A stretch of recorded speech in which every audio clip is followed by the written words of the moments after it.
Baik Lesti. Oh jauh banget Oke, lah, adik. langit dan bumi lah. Oke, adik. Kenapa mesti harus Dihujat. menyangkut pautkan Bukan, kayak gini loh. Saya itu ibarat kata selalu ada ketika dia live ngata-ngatain anak itu. Saya cuma ngelus dada, ya Allah ya Tuhan, betapa baik ya anak itu. Tidak dilawan. Karena dia pikir, anggap aja orang stres seperti itu. Tapi kan kalau saya di sini saya difitnah dan saya ada di dalam rumahnya. Kayak gitu loh. Kan kalau mungkin tadi dia junior saya itu kan tidak ada di dalam rumahnya. Kalau saya kan ada di dalam rumahnya. Loh, nggak bisa dong ngejak-ngejak harga diri saya. Mama saya sampai ngamuk loh. Ngamuk tadi malam bicara sebegini sama saya. Kamu waktu ke rumahnya bawa kue ulang tahun, kamu disuruh pergi gara-gara dia memilih laki-laki itu. Kamu tidak boleh datang ke ulang tahun itu. Kenapa? Nggak dibuang, dilempar kayak ke ulang tahunnya. Terus kadonya kamu ngasih kado, saya kasih berlian ke ibunya. Kenapa nih mbak? Kenapa? Tahu begitu kamu ambil. Mama saya bilang begitu. Emangnya gue ngasih kado berlian harga 10 juta? Kagak lah. Itulah jahatnya otaknya. Kok gue nya disuruh pergi? Kok bisa barangnya diambil? Amit-amit, auzubillah. itu pas ulang tahun belum lama ini? Ya iya kan ulang tahunnya dia sama mami ini kan hampir beda sedikit harinya. Ya mama saya semalam bahas itu. Anak saya datang baik-baik kok. Saya bukan sombong ya.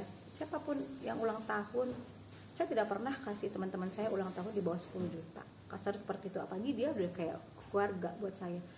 Kok saya dizolimin, diinjak-injak harga diri saya, dibilang pengintil, dibilang ketika ke rumahnya dia, hei ini sih lagi sama, nggak gitu-gitu juga kali gue.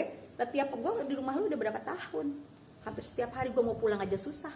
Itu pembantunya tuh jadi saksi. Kadang gue bilang, mbak aku mau pulang ntar jam 10 ya, ingetin ya. Terus saya pulang, turun ke bawah jam 12, gak jadi pulang kak, gak boleh. Akhirnya saya pulang kadang berapa, jam 3 pagi saya harus pulang. Tunggu dia benar-benar tidur merem, saya baru kabur. Pagi-pagi pun sudah diteleponin. Kakak di mana? Kesini cepetan. Emang itu pengintil? Otak lo mikir, makanya jangan jadi bipolar. Makanya jangan kebanyakan dukun, jadi pusing, stres.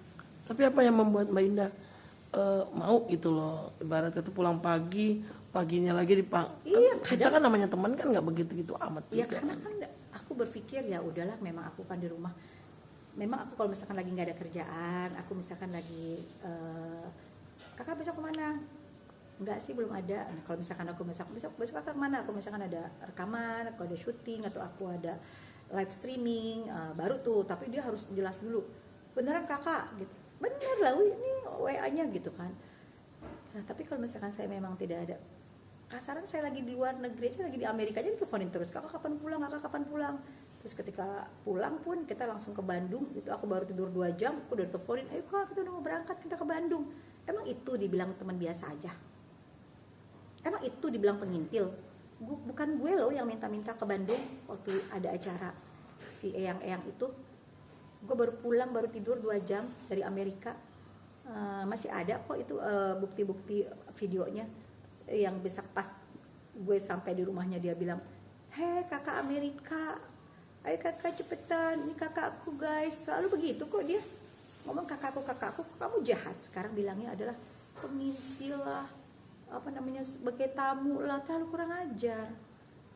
Kalau misalkan pengintil kan gue kagak kenal lu, gue ngintilin lo terus, atau gue jadi asisten lu kayak gitu. Yang ada gue banyak bantu lu di situ. Emang lu tahu pembantu lu makan apa kagak? Nanya dong, makanya tanya dong. Emang lu belanja buat pembantu lu? Tanya dong. Mereka nangis bercucuran air mata karena udah gaji belum dikasih, mau makan susah, nggak punya duit, di kulkas nggak ada apa-apa.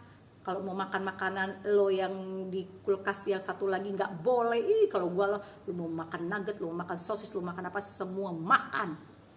Nggak pernah takut miskin kayak gitu. Ya artinya ada penyesalan sendiri nggak sih buat? Tapi nggak alhamdulillah mantan suaminya teman saya Kak Indah, alhamdulillah, Kak Indah sudah keluar dari tempat itu. Alhamdulillah. Aku cuma bilang bersyukur sama Tuhan. Mungkin kalau misalkan tidak ada kejadian seperti ini, mungkin hidupku juga begitu kali digangguin. Kakak di mana? Kakak di mana? Kakak di mana? Sebenarnya teman saya yang BK itu juga tahu kok. Saya kan sering jalan sama si BK. Yang teman saya itu. Dia tahu kok kalau dia sering telepon saya. Di mana kakak sayang? Di mana? Kayak gitu, jangan terlalu kurang ajar. Apalagi dia pembohong. Saya kan tahu kamu tukang bohong, tahu banget. Di podcastnya dia yang sama laki-lakinya itu aja jelas semua isinya kebohongan. Kenapa kebohongan? Dia bilang katanya saya telepon dia jam 3 pagi, terus ngasih kabar tentang laki-laki itu dari Hong Kong. Kan gue teleponan terus sama elu. Gue lagi di cafe itu, gue lagi di toilet, kan lo telepon terus sama gue. Gimana kak? Kakak di mana kak? Di toilet. Karena kan emang gue nggak suka asap rokok kayak gitu. Jadi kalau misalkan dia bilang jam 3 aku ditelepon, dia terbangun, dibangunin mami nih, bohong. Di situ aja udah bohong. Bohong, lu tahu nggak bohong? Ada buktinya ya? Tukang bohong ya ada dong, kan di chatting udah jelas ada lagi di toilet kan gitu kan. Ada semua buktinya. WA dia yang suruh posting. Udah gitu, udah pagi-pagi gue ketemu dia yang suruh posting tentang laki-laki itu biar tahuan siapa dia kak. Terus gue yang suruh ngomong sama wartawan, nggak ada tuh gue ngomong bilang sama dia ada videonya nanti aku kasih lihat, nggak ada. Dasar tukang bohong lo, dasar udah emosi banget rasanya. Terus artinya memang tidak ada omongan yang dibilang. Nggak ada omongan apaan, tidak ada. Katanya makanya saya bilang makanya saya bilang saya berani disumpah pocong, mau sumpah apaan lo sama gue, ayo lo perang sama gue. Nggak ada gue ngomong kayak gitu. Gue cuma bilang saya mau foto dia, kan saya kaget, dia lihat dia lagi pelukan, dia lihat saya lihat dia kabur. Gue kagak mungkin ngejar ceweknya, gue ngejar cowoknya dong.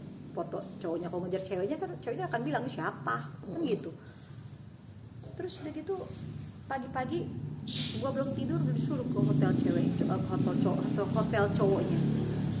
Terus cowoknya WA, mungkin dia tahu saya ada di situ kan, WA katanya jangan ikut campur urusan saya sudah tidak mau sama teman anda. Malu woi begitu nama laki-laki, udah nggak mau, dia udah gak mau malu. Ada tuh ya buktinya. Ada, karena dia bilang katanya lu tuh sering ngata-ngatain dia, lu katanya sering ngata-ngatain dia, katanya miskin, laki-laki miskin, padahal katanya laki-laki ini ngasih lo tuh 60 juta kayak gitu kan. Pokoknya laki-laki ini udah nggak mau, dia bilang udah putus. Terus kan gue ngomong ke lu kan, saya forward, saya bilang ini dia bilang katanya udah putus. Apakah kita belum putus kok? Kalau putus dia ngomong dong sama mami nih. Nggak ada, dia laki perempuannya yang keke belum putus, lakinya udah putus kayak gitu. Dia kan sebenarnya dia tuh malu ketika SD ada ngomong di media yang dia bilang ya orang belum suami istri ya, sebenarnya malu gara-gara itu. Udah gitu pas saya mau pulang ke bandara ribet banget sampai Kak Kris berantem saya sama desainer saya Kak Kris itu. Kakak bilang dong kak, kakak bikin status ya tentang yang 200 juta bahwa itu bohong, itu tidak benar. Takutnya nanti soalnya kak banyak perempuan-perempuan yang mau nempel sama dia karena 200 juta. Pokoknya kakak bikin status, bikin storynya kayak gini kak. Jadi saya tuh kayak didikte kayak orang bego. Bikin statusnya gini ya kak, itu bukan 200 juta, bohong, nggak, mana ada di duit 200 juta. Pokoknya biar perempuan-perempuan nggak nempel sama dia kayak gitu. Terus kan berarti emang ini orang ini penuh dengan pengen sensasi hidupnya ya. Kalau saya nggak perlu sensasi, saya bisa makan, saya bisa jalan-jalan ke luar negeri. Mindset saya emang jalan-jalan ke luar negeri. Jadi kalau misalkan saya jalan-jalan ke luar negeri, bukan saya gaya-gayaan. Emang dari kecil dari saya remaja saya udah jalan-jalannya ke luar negeri. Bukannya jalan-jalannya dari rumah dukun ke rumah dukun lain, beda. Kita mama saya kalau apalagi kasarannya, kalau sekarang mungkin ya, sekarang nggak tahu deh statusnya, mungkin kalau ibunya bilang kan sudah menikah, kan sebelum menikah dia satu rumah. Kalau mama saya, kalau orang tua saya tahu saya belum menikah satu rumah, bisa dirajang saya kayak gitu.